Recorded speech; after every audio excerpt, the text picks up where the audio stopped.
Sebelumnya di Lost. Namun di tengah kebahagiaan itu, Shannon dan Said yang terlihat baru saja pulang kencan langsung mendapatkan kabar yang menyakitkan dan menyedihkan. Karena Boone yang kini sudah tiada.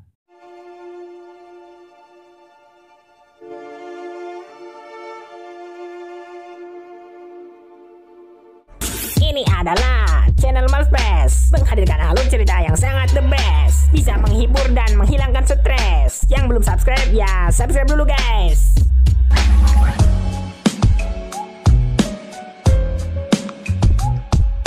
Inilah Lost Season 1 Episode 21. Pada awal episode ini, Sin akan memperlihatkan flashback seorang Said yang ditangkap oleh CIA. Petugas CIA bernama Robbie menerangkan bahwa minggu lalu 135 kg peledak C4 telah dicuri oleh sekelompok teroris. CIA ingin 135 kg peledak C4 itu kembali. Said menjawab, "Aku adalah orang Irak, bukan teroris." Si petugas wanita bernama Melissa menjawab bahwa mereka menangkap Said bukan karena menuduh Said teroris, tetapi karena Said mengenal seseorang yang bernama Essam Tazir. Essam adalah teman sekamar Said ketika menempuh pendidikan di Universitas Kairo. Said langsung memotong pembicaraan dan berkata bahwa dirinya tidak mau. Tugas yang akan mereka berikan, Said menolaknya. Namun Melissa memberikan sebuah foto, yaitu foto Nadia, dan ia berkata bahwa mereka tahu di mana keberadaannya Nadia. Sudah 7 tahun lebih lamanya Said tidak pernah bertemu lagi dengan Nadia. Jika Said mau melaksanakan misi ini, maka mereka akan memberitahu di mana keberadaannya Nadia. Singkat cerita, waktu berjalan cepat. Said sudah berada di Sydney, Australia. Dalam misinya untuk menemui Essam, Said ikut sholat berjamaah di masjid yang kebetulan Essam juga ada di sana sholat berjamaah. Rencana Said adalah membuat Essam menyadari kehadirannya di sana, dan itu berjalan dengan baik. Ketika kegiatan beribadah selesai dan Said pura-pura pergi untuk pulang, Essam memanggilnya dari kejauhan. Said, apakah itu dirimu?" panggilnya Essam. Said pun pura-pura kaget gitu melihat Essam. Essam, iya ini aku Said." Setelah saling sapa dengan hangat, mereka berdua pun saling menanyakan sedang apa di Australia. Said menjawab kalau dirinya mah sedang liburan. Sementara Essam katanya ia sudah setahun di Australia dan bekerja sebagai seorang penebang pohon. Said pun menanyakan bagaimana kabar Zahra, istrinya Essam. Pria itu menjawab dengan sedih bahwa istrinya sudah meninggal karena bom nyasar ketika Zahra berbelanja pakaian di pasar. Said turut sedih mendengar itu. Said pun diajak mampir oleh Essam ke kontrakannya. Di kontrakan itu, Essam tinggal bersama 2 temannya, Haddad dan Jeffro. Awalnya sih mereka berbincang-bincang biasa saja sampai Said menemukan sebuah alat penyadap suara di dinding. Dan Said pun langsung bertanya, "Pohon jenis apa yang kalian tebang, ha?" Setelah diketahui organisasi kriminal mereka, Said pun menawarkan dirinya untuk bergabung. Dan Essam di sana meyakinkan Haddad untuk menerimanya. Karena Said sudah banyak berpengalaman di bidang komunikasi militer, jadi bisa membantu mereka. Dan sepertinya Haddad pun menerima Said bergabung dengan mereka. Hari terus berganti. Said masih berada di Sydney. Namun ia masih belum mengetahui di manakah keberadaan peledak C4 itu. Karena ia sama sekali belum diberitahu. Selama bergabung, Said hanya memberikan informasi-informasi saja yang berguna untuk Haddad. Sampai suatu hari saat Said sedang bermain bola dengan Essam, Essam terlihat tertekan dan tidak seperti biasanya. Said tentu menyadarinya dan menanyakan ada apa. Essam pun bilang bahwa pagi tadi Haddad memberitahunya bahwa mereka akan melakukan misi bom bunuh Dirman dengan Essam sebagai martirnya, yaitu orang yang berkorbannya. Essam merasa stres dan takut. Ia berpikir mungkin dirinya tidak bisa melakukan hal itu. Said bertanya apakah Esam tahu di mana keberadaan bom itu, dan Esam menjawab ia tidak tahu, hanya si Haddad yang tahu. Setelah itu, Said pun menemui Melissa dan Robi untuk menyampaikan hal tersebut. Said bisa meyakinkan Esam untuk menyerahkan diri dan menggagalkan rencana pengeboman itu. Karena Esam yang sepertinya tidak mau untuk melakukan bom bunuh Dirman. Tapi di situ Melissa langsung menolaknya dan malah menyuruh Said untuk meyakinkan Esam. Bagaimanapun caranya agar Esam mau melaksanakan misi bom bunuh Dirman tersebut.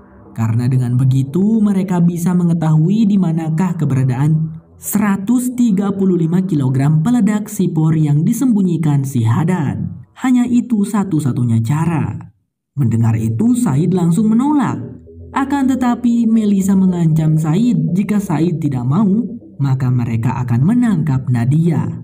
Karena Nadia punya catatan pemberontakan terhadap negaranya, mereka bisa dengan mudah menjebloskan Nadia.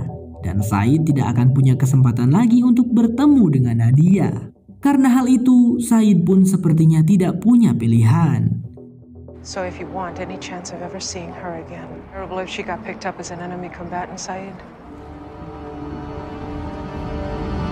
Di keesokan harinya, Said kembali berbicara dengan Esam. Dan dirinya mulai meyakinkan sahabatnya itu. Namun Esam mengaku bahwa dirinya bukan takut mati. Esam hanya merasa berdosa jika ia melakukannya dan akan menyebabkan banyak orang-orang yang tidak berdosa mati. Ia sering mendengar ceramah Pak Ustadz di masjid bahwa nyawa setiap orang itu suci. Dan hal seperti ini merupakan tindakan yang sangat salah. Tapi di situ Said meyakinkan bahwa mereka harus melakukan sesuatu untuk membalas kematiannya Zahra, istrinya Esam. Esam, mereka harus mendapatkan balasannya. Mereka yang dimaksud itu entah siapa ya guys. Tapi sudah jelas ya, para teroris itu bukan didasarkan atas agama, melainkan didasarkan dendam dan amarah pribadi. Esam sendiri yang bilang tadi kalau Pak Ustadz jelas melarang perbuatan laknat tersebut. Hal itu tidak dibenarkan dalam Islam guys. Namun karena Said yang terus meyakinkan, sampai-sampai Said berbohong mengatakan Nadia wanita yang dicintainya juga sudah mati. Serta Said yang rela ikut menjadi martir bersama Esam, membuat Esam pun menjadi mau untuk melakukannya. Singkat cerita, hari di mana misi bom bunuh Dirman dilaksanakan pun tiba. Haddad mengantarkan Said dan Esam ke tempat di mana truk penuh peledak sipor berada. Lalu memberikan mereka berdua seragam supir untuk penyamaran. Dan sebelum pergi, Haddad memberikan sebuah pistol pada Esam untuk berjaga-jaga sambil berkata, "Semoga berhasil, kalian berdua adalah pahlawan." Namun setelah Said dan Esam naik ke truk tersebut, Said bilang gini, "Esam, sebenarnya aku bekerja untuk CIA. Sekarang aku akan menelepon mereka, tapi aku tidak ingin kau tertangkap. Jadi aku kasih waktu 10 menit buat dirimu kabur." Mendengar hal itu, tentu saja Esam sangat terkejut bukan main. Apalagi setelah Said menjelaskan kalau dia melakukan itu adalah untuk Nadia, wanita yang dicintai Said. Esam semakin sakit hati karena merasa dimanfaatkan oleh Said. "Padahal kau sendiri yang meyakinkanku, Said," ucapnya. Esam pun mengarahkan pistol ke kepalanya dan berkata, "Semoga kau bisa bertemu dengan Nadia, Said." Lalu menembak kepalanya sendiri. Meskipun berat dengan kematian Esam, namun Said harus tetap tegar. Singkat cerita, ketika semua urusan dan misi itu telah selesai, Melissa sesuai janjinya, ia memberikan informasi tentang di mana Nadia tinggal, apa pekerjaannya dan juga alamatnya. Bahkan Melissa juga membelikan tiket pesawat untuk Said pergi ke Los Angeles. Dan pesawatnya akan berangkat 2 jam lagi. Namun Said lebih memilih untuk berangkatnya besok, dikarenakan Said ingin terlebih dahulu memakamkan jasadnya Esam. Seandainya Said berangkat hari itu juga, Said pasti gak akan ikut dalam kecelakaan pesawat. Flashback berakhir. Scene dilanjutkan dengan Kate yang tengah berusaha mengikuti jejaknya Jack di hutan. Wanita itu berhasil menemukan Jack dan membujuk Jack agar kembali Karena kondisi Jack sekarang cukup mengkhawatirkan. Jack kurang tidur dan Jack juga telah mendonorkan banyak darah pada Boone. Namun Jack tidak mau. Ia masih tetap akan mencari Mr. Locke. Jack benar-benar marah pada Mr. Locke yang telah berbohong bahwa Boone terjatuh dari tebing, sehingga membuat Jack salah mendasarkan perawatan medisnya. Itu jugalah hal penyebab Boone tidak tertolong. Tetapi Kate terus membujuk dan meyakinkan Jack jika Jack sebaiknya pulang dulu sekarang karena situasi di camp juga sedang kisruh. Sosok Jack sangat dibutuhkan. Sepertinya Jack pun menurut. Di sisi lain, Shannon masih terduduk di samping Boone, masih belum bisa menerima jika kakaknya telah meninggal. Meskipun Shannon tidak menyukai kakak tirinya itu, namun tetap saja Shannon menyayanginya. Di situ Said setia menemani Shannon dan terus berusaha menguatkan sang kekasih. Beberapa jam kemudian terlihat orang-orang berkumpul untuk memakamkan mayatnya Boone. Semua orang tampak sedih meskipun tidak terlalu mengenal Boone. Di situ karena tidak ada yang mau berbicara, maka Said pun buka suara mengatakan beberapa patah kata untuk menghormati Boone. Lalu tiba-tiba Mr. Locke datang ke sana. Sambil mengatakan bahwa itu semua salah dirinya, Mr. Locke bercerita tentang bangkai pesawat yang mereka berdua temukan yang berada di sebuah tebing. Boone menaiki pesawat itu untuk memeriksa ada apa di dalam sana. Tadinya aku yang akan naik, tapi kondisiku tidak memungkinkan. Di dalam sana Boone menemukan radio dan sepertinya ia berusaha menghubungi seseorang saat pesawat kecil itu jatuh, ungkap Mr. Locke. His weight must have made the plane shift, and my leg was hurt, so I would have gone up, but where were you? Jack yang mendengar itu tidak peduli apapun alasannya. Masalahnya adalah di manakah Mr. Locke kemarin malam dan mengapa Mr. Locke berbohong pada mereka. Jack yang kalut dengan emosi langsung menyerang Mr. Locke. Namun orang-orang pun menghentikan aksi yang dilakukan Jack itu. Saya juga cukup geram sih sama sikap Mr. Locke ini yang kemarin tidak bertanggung jawab. Tapi tetap iba juga melihatnya diserang Jack. Mr. Locke sudah tua dan tak terlalu bertenaga. Saat itu juga Jack tersungkur jatuh karena tubuhnya benar-benar sudah lemah. Jack benar-benar butuh istirahat. Maka dari itu, Said, Kate, dan Sunhwa membujuk Jack untuk istirahat. Jack adalah dokter satu-satunya di pulau itu, jadi jangan sampai kenapa-napa Jacknya. Tapi sebelum itu Jack berkata bahwa Mr. Locke tengah menyembunyikan sesuatu karena sebelum meninggal, Boone sempat mengatakan bahwa mereka menemukan sebuah lubang. Entah lubang apa. Setelah itu terlihat Jack yang tengah beristirahat dan Kate memberikannya segelas jus untuk menyegarkan tubuhnya Jack. Wanita itu menyuruh Jack untuk tidur, namun Jack kembali bersikeras ingin menemani Mr. Locke. Tapi ternyata Kate sudah menaruh obat tidur pada jus yang diminum Jack, sehingga Jack pun dengan terpaksa turu karenanya. Mr. Locke terlihat menemui Shannon untuk memberikan tas miliknya Boone kepada gadis itu. Pria tua itu tampak kebingungan mau mengatakan apa untuk mengekspresikan bagaimana bersalahnya perasaan dia terhadap Boone. Mr. Locke tahu saat ini mungkin Shannon sangat marah kepada dirinya. Mr. Locke hanya berharap Shannon mau memaafkan dirinya.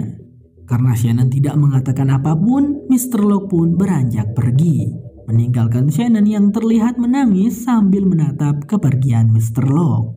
Beberapa saat kemudian Shannon tampak menemui Said lalu mengatakan, "Mr. Locke telah membunuh Boone. Apakah kau akan melakukan sesuatu untukku, Said?" tanya Shannon.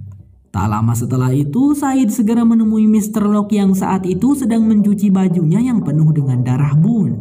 Said menanyakan tentang pesawat yang ditemukan Mr. Locke dan Boone. Said berharap Mr. Locke mau mengantarnya ke sana karena Said ingin mencari sesuatu yang berguna di pesawat itu, yang mungkin bisa ia gunakan untuk melengkapi alat transmisi di rakitnya Michael. "Oh, tentu saja Said, aku akan mengantarmu," ucap Mr. Locke. Dalam perjalanan, Mr. Locke berkata bahwa dirinya tahu mungkin Said meragukan kebenaran tentang adanya pesawat yang ia temukan bersama Boone. Dikarenakan Jack terus mengatakan pada semua orang bahwa dirinya seorang pembohong. Namun Said di situ bilang, "Aku tahu ketika seseorang berbohong padaku. Dan tentang pesawat itu aku tahu kau tidak berbohong, Mr. Locke." Dan tak lama kemudian mereka pun sampai di TKP. Mr. Locke mengaku kalau dirinya saat itu mengalami kekakuan kaki. Seharusnya dirinya lah yang memanjat menaiki pesawat di atas tebing itu, bukan Boone. Said lalu berkata akan mencoba menyelamatkan yang tersisa dari radionya.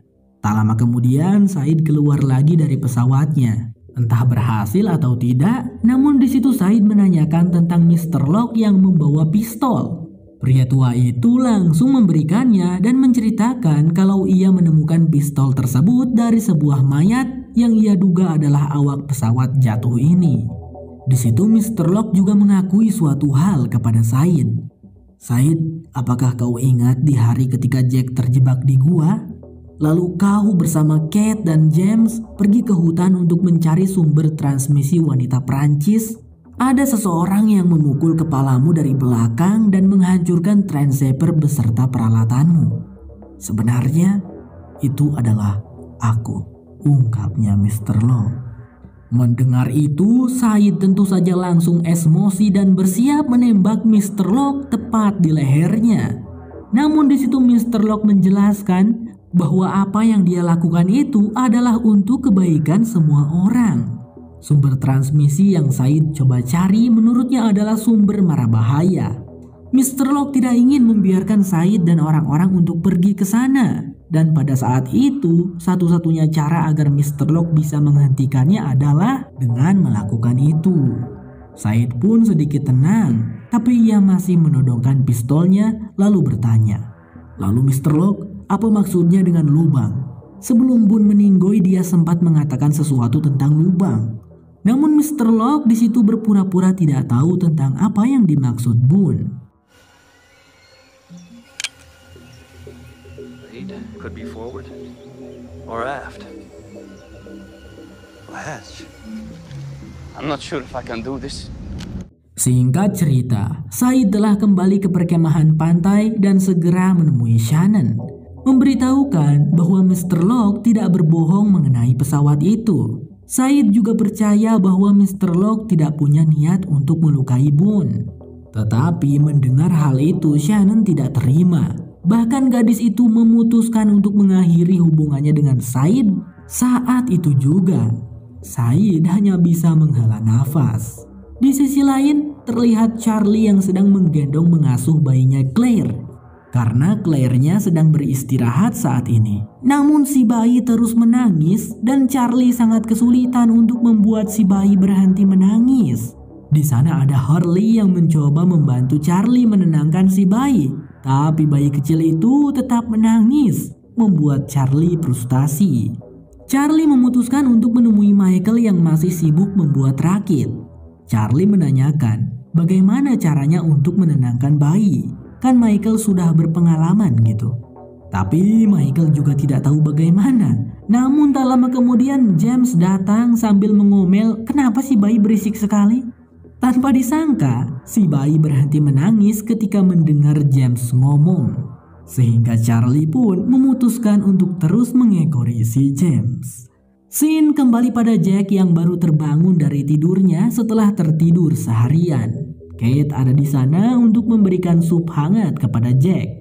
Tapi Jack tiba-tiba panik saat menyadari kalung kunci koper senjata di lehernya telah hilang. Ia langsung menyimpulkan pasti Mr. Locke yang sudah mengambilnya diam-diam ketika dirinya tadi tertidur. Jack ditemani Kate dengan tergesa-gesa langsung hendak mencari Mr. Locke. Lalu Said yang melihat itu bertanya, "Ada apa ini guys?" Setelah mendengar penjelasan Jack, Said yakin bukan Mr. Locke pelakunya, tapi adalah Shannon. Dan benar saja ketika hari turun hujan terlihat Shannon yang diam-diam pergi ke tempat di mana Jack menyimpan koper persenjataan. Lalu membuka koper tersebut dan mengambil satu buah pistol. Beberapa saat kemudian terlihat Said, Jack, dan Kate berlarian di hutan mencari keberadaannya Mr. Locke ataupun Shannon. Dan Said lah yang pertama kali menemukan Mr. Locke, tapi ternyata di sana sudah ada si Shannon yang sedang menodongkan pistol kepada Mr. Locke dengan tatapannya yang penuh kebencian.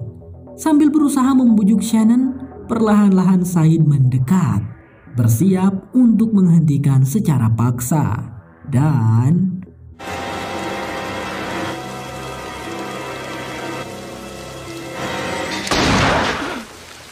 saya sempat kaget kirain Mr. Locke kena tembak dan meninggoy. Ternyata pelurunya cuma menggores kulit kepalanya Mr. Locke yang botak. Nyari sekali.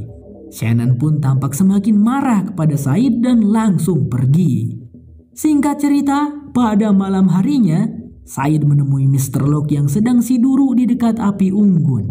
Lalu Said berkata, "Mr. Locke, tunjukkan kepadaku di manakah lubang itu berada. Dan tidak ada kebohongan lagi ya," ucapnya Said dengan tegas.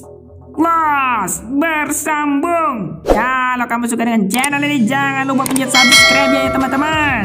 Sampai jumpa lagi di episode berikutnya. Bye-bye.